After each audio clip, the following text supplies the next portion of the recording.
सबसे पहले digital library बनाऊंगा, बेयर एक्ट की व्यवस्था करूंगा और युवा उद्योक्ता साथियों के लिए 5 वर्षों तक लगातार 5,000 रुपया दिया करूंगा। उसका हेल्थ इंश्योरेंस हमने कहा है कि सबसे प्राथमिकता युवा से लेकर सभी सीनियर्स के लिए राजेंद्र बाबू के नाम पर हॉल, उनके स्टैच्यू जरूर बनवाऊंगा। जुडिशियरी में कहा जाता है कि न्याय होना बड़ी बात नहीं है, न्याय होते हुए दिखना भी चाहिए। इसी तरह चुनाव होना भी बड़ी बात नहीं है, चुनाव होते हुए दिखना चाहिए। और इस वक्त हम जहाँ बैठे हैं वहाँ चुनाव होना है और यहाँ चुनाव होते हुए दिख भी रहा है। ये तमाम आप देख रहे होंगे पर्चा वगैरह, काफ़ी लोग बैठे हैं। बार एंड बेंच का मसला है और बार काउंसिल का चुनाव होना है। यहाँ अभी मोतिहारी में है, इस वक्त मोतिहारी कोर्ट परिसर में। और जनरल सेक्रेटरी पोस्ट के लिए, महासचिव पद के लिए जो सबसे मजबूत दावेदार में से एक है श्री नरेंद्र मिश्रा जी, वो हमारे साथ बैठे हैं यहाँ पर। स्वागत है सर आपका। नमस्कार।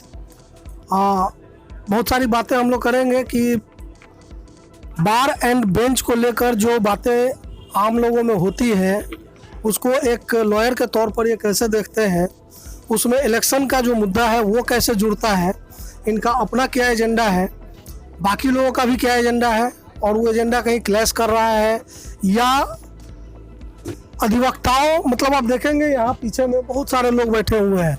मतलब पुरुषोत्तम आप दिखाइए भी जरा सा कि वकीलों की कितनी बड़ी संख्या है और मतलब एक सम्मानजनक पेशा होने के बाद भी, अगर मैं गलत नहीं हूँ तो एक असंगठित कह सकते हैं क्या इस प्रोफेशन को, असंगठित फील्ड का? असंगठित तो नहीं है, लेकिन जो हमारी व्यवस्था में कमजोरी है जिसका परिणाम यह है कि अधिवक्ताओं को बैठने की जगह नहीं है, इसीलिए मैंने असंगठित कहा। नहीं, असंगठित नहीं है।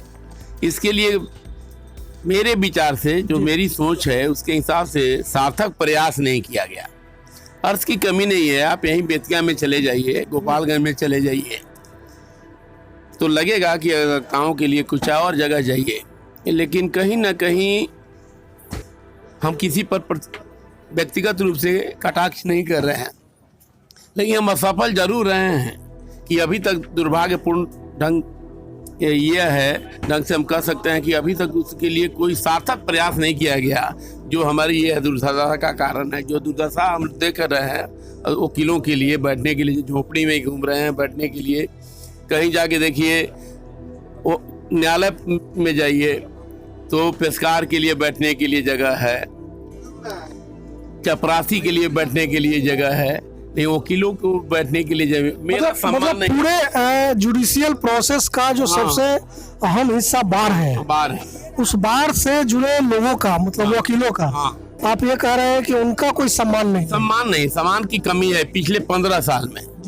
ये अब इसके जिम्मेवार जो भी हूँ, उसके लिए जिम्मेवार कौन हो सकता है? मेरा नेतृत्व हो सकता है, जो भी रहे उसके लिए मांग उचित लोग उठाया नहीं है। मतलब हम लोग फिल्मों में देखते हैं कि इसी तरह से बढ़ते हैं क्या ना, उस तरह की व्यवस्था आप नहीं। आप जाइएगा तो 5 वकील बैठे हुए हैं, 50 पीछे खड़े हुए हैं जी। और हटा दीजिए वहाँ की बात। वास्तविकता यह है कि आजादी के 70 वर्ष बाद बार का तो डेवलपमेंट हुआ है। बार में हम लोगों ने district bar association, state bar association सब कुछ बनाया। सुविधा नहीं तो वकीलों को जो सुविधा मिलनी चाहिए 70 साल में होने के बावजूद, उसमें हम लोग बहुत पीछे हैं जी सर। और जहाँ तक सबसे बड़ी समस्या है कि कहीं ना कहीं ये हमारी विफलता, जो हमारे नेतृत्व की विफलता है। तो अब इसको कैसे करेक्ट करेंगे? देखिए, मैं इस उम्मीद के साथ आया हूँ। आप महासचिव पद के उम्मीदवार हैं? हाँ, मुझे बहुत लोगों ने आग्रह किया, मुझे बहुत पहले भी मौका मिला, लेकिन मैंने कभी लड़ने का कोशिश नहीं किया। लेकिन मेरे फौजदारी प्रैक्टिशनर कुछ अधिवक्ता साथियों ने हमसे आग्रह किया कि आप आइए, आप जैसे नेतृत्व की जरूरत है। हम संजोग से सौभाग्यवश अच्छे प्रैक्टिशनर में मेरा नाम आता है, ब्रीफ भी अच्छी है जी। बावजूद उसके सोचा कि चलिए जीवन में तो सब कुछ हो गया, ये किया काम भी कुछ इस तरह का हम मानक यहाँ पेश करें, इस तरह का कुछ स्टैंडर्ड तय कर दें, मतलब give back to your own community. हाँ, हम सोच रहे हैं इसी के लिए एक हम चाहते हैं कि एक मानक तैयार कर दें, एक स्टैंडर्ड तैयार कर दें कि क्या क्या व्यवस्था किया जा सकता है। क्या क्या है आपका एजेंडा, क्या है? मेरा एजेंडा जैसे सबसे प्रथम प्राथमिकता हमारी यह है कि जो हमारे अधिवक्ता साथी हैं वहाँ आग्रह करना जिला जज साहब से कि भाई पहले बैठने के लिए समुचित व्यवस्था करें। 5 अधिवक्ता बैठे या 50 का यह नहीं हो, तो पहला मेरा ये होगा। दूसरी प्राथमिकता ये है कि मेरे जुआ साथी जो है, जुआ अधिवक्ता लोग जो हैं, उनकी स्थिति बहुत बुरी है। गुरु शिष्य का परंपरा समाप्त हो गया है। तो आपके साथ गुरु- अभी कई युवा हाँ लोग तो इनसे पूछते हैं कि किस तरह से हाँ, समाप्त गुरु हुआ है। शिष्य का परंपरा इसको मानना पड़ेगा। माहौल था, माहौल की कमी हो गई है। क्यों कमी हो गई है, आप लोग कुछ कहेंगे इस पर? अब माहौल की कमी में, जैसे कि हम लोग जीबी के बैठक में जाते हैं, वहाँ समुचित सीट का व्यवस्था नहीं है। लगता है कि एक दूसरे के पीठ पर हम लोग लदे हुए हैं। ये सारी समस्या है। जैसे कि हम लोग कोर्ट में जाते नहीं, हैं, सर कह रहे हैं कि गुरु शिष्य की परंपरा जो है खत्म हो गई है। एक्चुअली हुआ क्या है, पिछले 10-20 वर्षों में पठन पाठन की तरफ रुचि कम होकर पैसे की तरफ माने हम लोग को हो सकता है कि माहौल बन गया हो, या कुछ लोगों ने ऐसा माहौल बना दिया हो कि पैसे के प्रति ज्यादा समर्पण दिख रहा है। युवा अधिवक्ताओं को प्रेरित किया हुए है कि नहीं मैं नहीं जानता, लेकिन ऐसा माहौल बनाया गया कि पैसा को ज्यादा महत्व दिया गया। नहीं, उसका कारण हम कुछ बताना चाहते हैं जूनियर अधिवक्ता की बात से 2 कदम आगे बढ़कर। उसका मुख्य कारण है कि कोई लाइब्रेरी की यहाँ व्यवस्था नहीं है। जो लाइब्रेरी एक दुर्लभ पुस्तकें यहाँ थी लाइब्रेरी में, जो बर्बाद हो गया, उसको किसी ने ख्याल नहीं किया। यहाँ पर डिजिटल लाइब्रेरी होनी चाहिए। मनु पत्रा जैसे प्रतिष्ठित PLJR, CLJ, criminal law journal सबसे संबद्ध करके इसका सब्सक्रिप्शन लेके बेयर एक्ट जैसे है ये अभी तक नहीं है ना, ये अभी उसकी कमी, बहुत कमी है। कहीं एक भी सब्सक्रिप्शन किसी चीज का नहीं है। तो मेरा यह है कि जब संजोग से कहीं मुझे मौका लोगों ने दिया, विद्वान अधिवक्ता साथियों ने, तो मैं जरूर करूंगा। सबसे पहले डिजिटल लाइब्रेरी बनाऊंगा, बेयर एक्ट की व्यवस्था करूंगा और युवा अधिवक्ता साथियों के लिए 5 वर्षों तक लगातार 5,000 रुपया दिया करूंगा उसके बुक्स वगैरह के लिए प्रोत्साहन राशि के रूप सालाना में। कि महीने का? नहीं, सालाना, महीने का नहीं, सालाना। तो ये फंड कहाँ से आएगा? फंड जो मिलते हैं, जो बेकार जो इधर उधर पैसे चले, फंड तो इच्छा शक्ति है। जैसे हम आपको बता, अभी उसकी घोषणा कर रहा, हालांकि नहीं कर सकता हूँ। मांगने से तो बहुत, एक मदन मोहन मालवीय ने आपको इतना बड़ा कैंपस बना दी, BHU बना दिया। हमने अभी कोशिश किया राकेश पांडे प्रभु फाउंडेशन वाले से ने उनसे आग्रह किया। यहाँ पे जिला में बहुत काम, एक विधिक संघ के लिए कोई उन्होंने आश्वासन दिया है कि 50 लाख रुपया कम से कम दे देंगे भी राजेंद्र बाबू के नाम पर विधिक संघ में 50 बाई 40 का हॉल बनाने के लिए, लाइब्रेरी बनाने, श्योर किया है। ये तो बहुत बड़ी घोषणा है सर। इस पर आप लोग क्या सबसे कहने का मुख्य मुद्दा ये है कि यहाँ जो परंपरा बड़ी समृद्ध रही है मोतिहारी का, मोतिहारी बार रिचेस्ट है, बेतिया यहीं से अलग हुआ, बगहा वहीं से अलग हुआ है। एकेडमिक माहौल यहाँ स्थापित हो, पढ़ने लिखने की परंपरा हो, और इससे बार की भी प्रतिष्ठा बढ़ेगी और बेंच भी संतुष्ट रहेगा। और इसको कायम करना यहाँ के अधिवक्ताओं के लिए और यहाँ के लोगों के लिए, इससे न्याय व्यवस्था में पारदर्शिता के साथ साथ एक उच्च स्तरीय व्यवस्था कायम होगी। ये मुख्य मानक है, इसी पर इनका है ध्यान, जो अच्छी बात। अभी तो एक बड़ी घोषणा मतलब सर ने की कि 50 लाख रुपए की व्यवस्था वो कहीं से कर रहे हैं। हाँ, अभी उसकी चूंकि आचार संहिता का उल्लंघन में हम फंस जाएंगे, तो इसके लिए हमारे पास प्रमाण है, उन्होंने सहमति दे दी है। हमने उनसे आग्रह किया, टेलीफोनिक बात है, मैं से उनसे कहा कि आप घोषणा करें। उससे हॉल बनेगा है। हाँ, डॉक्टर राजेंद्र बाबू के नाम पर हमने कहा कि हम हाउस में अब की 12 अधिवक्ता इसके अलावा भी दिवस के अवसर पर मीटिंग हुई, तो उसमें हमने कहा था कि हाउस आदेश कर दे, मैं खुद अपने व्यक्तिगत राशि से राजेंद्र बाबू का एक स्टैच्यू बनवा दूंगा विधि संघ के परिसर में, ताकि हर साल अधिवक्ता दिवस के अवसर पर लोगों ने कहा कि प्रस्ताव आपका उचित है, चुनाव आने वाला था तो किसी ने हमको आदेश दिया नहीं, लेकिन मैं राजेंद्र बाबू के नाम पर हॉल, उनके स्टैच्यू जरूर बनवाऊंगा। ये मांगने से बहुत, एक से एक दाता आपके जिले में लोग हैं, देने के लिए तैयार है। जैसे महिंद्रा एजेंसी वाले श्याम बाबू जी से हमको बात हुई है, वो लोग भी उचित राशि देने के लिए, अब मांगने के लिए बहुत लोगों से मांगा जाए, लेकिन इच्छा शक्ति होनी चाहिए। अच्छा, हमारे साथ आशीष दत्त भी है। आशीष जी, आप ये बताइए कि सर युवा अधिवक्ताओं की बात कर रहे हैं कि उनके लिए बहुत कुछ, जैसे 5,000 रुपया सालाना पढ़ाई लिखाई वगैरह, एक हेल्थ की भी बात आपने की। हेल्थ इंश्योरेंस हाँ, हमने कहा है कि सबसे प्राथमिकता है जुआ से लेकर सभी सीनियर्स के लिए। बहुत सब लोग एफर्ट नहीं कर सकता है, जिससे हम आपको एक बात बताते हैं। अभी कोरोना कोविड-19 का जो असर, पहला जो लहर था, एक अधिवक्ता साथी ने हमसे डिमांड किया कि कुछ रुपया दे दीजिए। हम इतना दिन के बाद हुआ, मुझे बेचैन कर दिया, मैं सो नहीं सका। और हमने माननीय अध्यक्ष जी श्री शेष नारायण कुमार जी के यहाँ गया और जाके 50,000 रुपया दिया। कहा कि क्यों ना एक अधिवक्ता आपदा कोष की गठन कर दी जाए, ताकि बहुत लोग जो नीडी लोग हैं, सब लोग सब्सटेंशियल नहीं अधिवक्ता में। हमारे जूनियर साथियों की स्थिति बहुत गड़बड़ थी कोविड काल में, तो हमारी एक सोच थी, भले कुछ राजनीतिक कारणों से लोगों ने इसको नहीं होने दिया, लेकिन 50,000 रुपया कई लोगों ने दिया और उसको बांटा गया 1500 से ले। मैं बांटने वाला में नहीं था, मेरा काम था जाकर अध्यक्ष जी को दे दिया। लेकिन एक मेरा सोच था ये और हो सकता है।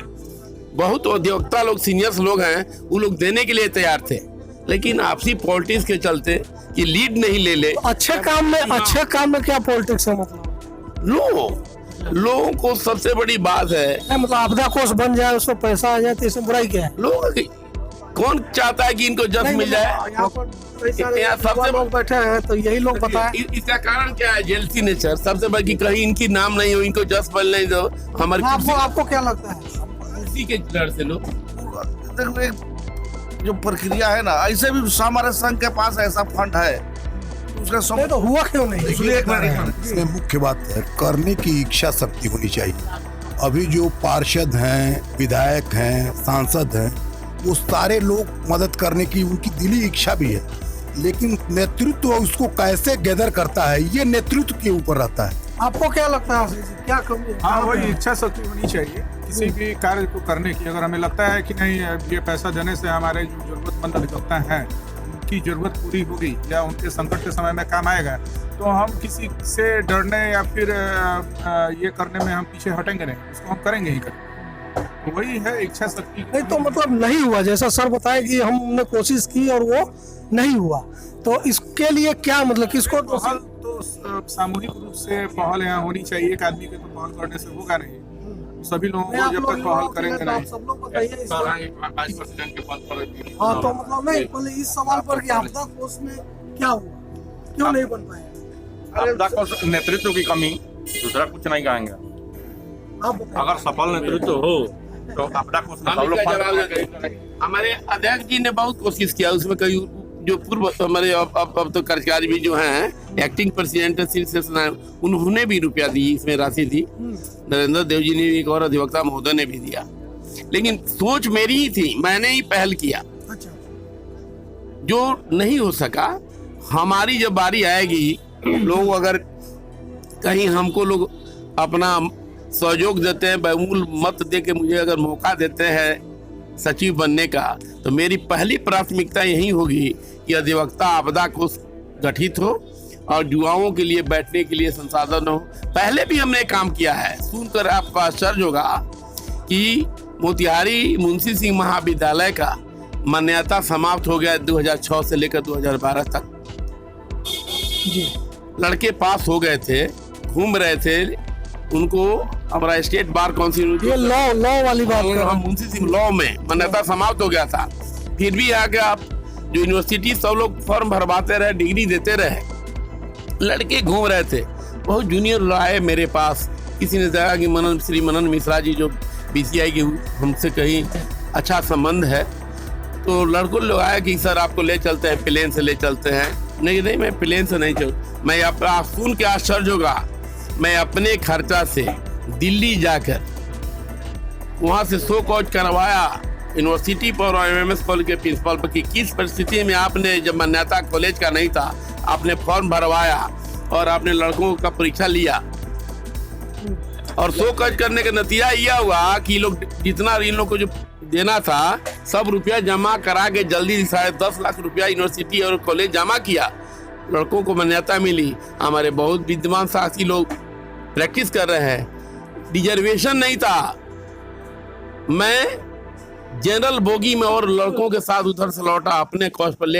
एडवोकेट प्रोटेक्शन एक्ट, हाँ, इसके बारे में थोड़ा डिटेल देखिए वो मेरे बस की बात नहीं है क्या? लेकिन हम जो एडवोकेट प्रोटेक्शन है, जो स्थिति जो बदल रही है, जो न्याय दिलाने वाले हैं, देने वाले हैं, आप देख रहे हैं रात दिन। आप लोग मीडिया के लोग हर बात जानते हैं, बात छिपी नहीं है।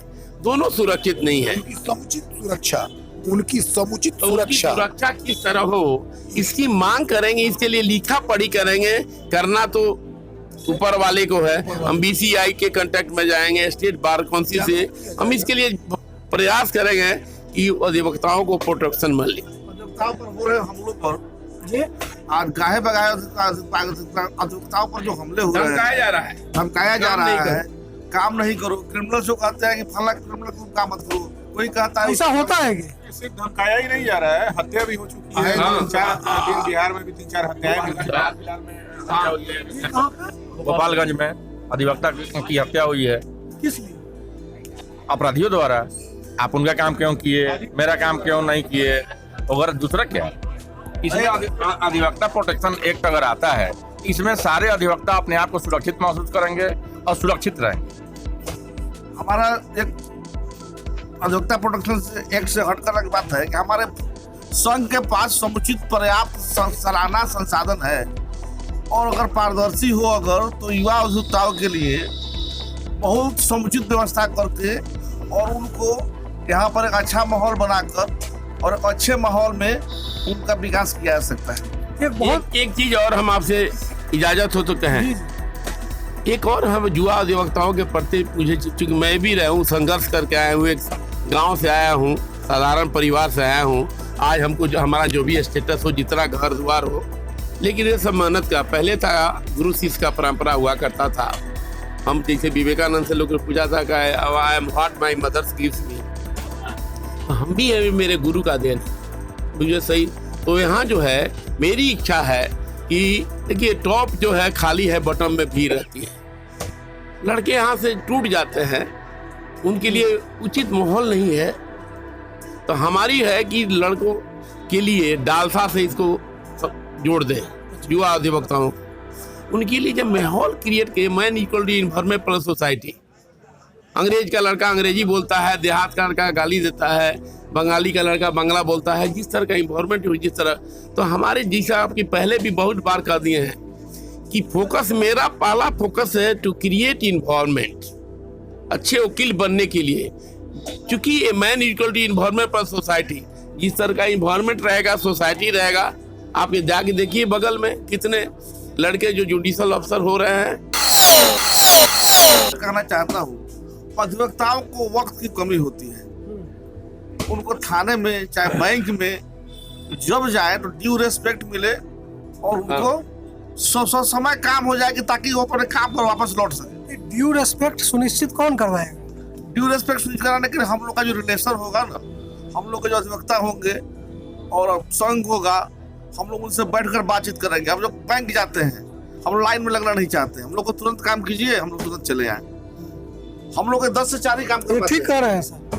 देखिए हम तो सिविल के प्रैक्टिशनर, हम तो कभी थाना में गए नहीं हैं ना। हम लोग को सोचते हैं जाने से, थाना से जाने से बचते रहते हैं।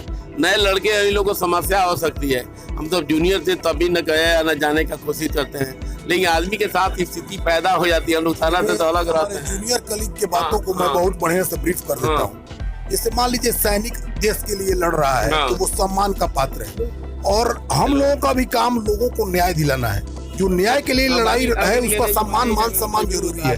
और ये बात, इस पर सार्थक प्रयास होगा कि भाई ये वकील साहब हैं, इनको बहुत काम होगा कोर्ट पीरियड में। इनके कहने का मुख्य मतलब ये है। तो जब सम्मान के साथ ये बातें आएंगी तो लोग अमल करना शुरू कर देंगे। हम वही कह रहे हैं, ये ठीक बात है, डिमांड भी सही है, लेकिन इस चीज को सुनिश्चित कौन करवाएगा? आपका संघ, बार, बेंच कौन कराएगा? मिल के दोनों। देखिए इसके लिए इसका नेतृत्व अगर अच्छे आदमी के, ताकतवर आदमी और सही दिशा, सही सोच हो तो सारी बातें आ जाएंगी। अब आप अध्यक्ष पद पर बन जाइए, सचिव पद पर बन जाइए और पद पर आप बने रहिए और इसके लिए कोई ठोस सार्थक प्रयास नहीं करिए तो आपके पद पर रहने और नहीं रहने का क्या औचित्य है? तो नरेंद्र मिश्रा जी ये वादा कर रहे हैं कि हम करेंगे। रूप दूसरा होगा।